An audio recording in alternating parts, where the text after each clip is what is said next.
Millest sul tuli see muutus? Sellepärast, et see surmahirm läks üle esiteks, kuna ma käisin sellises kohas, nagu, mille nimi on Õnneklubi. Ta ei tekita, see nimetus iseenesest ei tekitanud mul tead mis suurt usaldust, aga see selleks, ei ole tähtis. Ühesõnaga ma käisin võrdlusravil, mille nimi on hüpnoteraapia. Ja ma olin selle suhtes skeptiline, aga ma läksin sinna ja see toimis uskumatult hästi.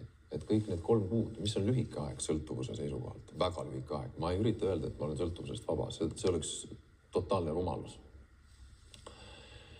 Aga selle 3 kuu jooksul, kuidas ma ütlen, mind on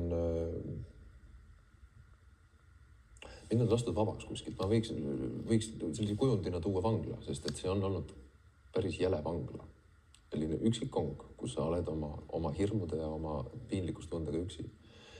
Ja nüüd, kui see hüpnoteraapia sai läbi ja ma tundsin, et ma olin enda suhtes väga valvel, väga ettevaatlik ja tähelepanelik ja mul ei teki ühtegi sööstu.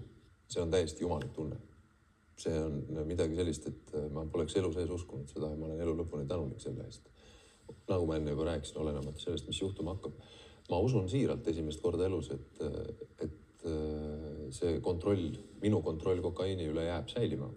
Varasemalt on olnud kogu aeg niimoodi, et kokaiin kontrollib mind. Nüüd on vastupidi ja ma usun siiralt, et see jääb püsima.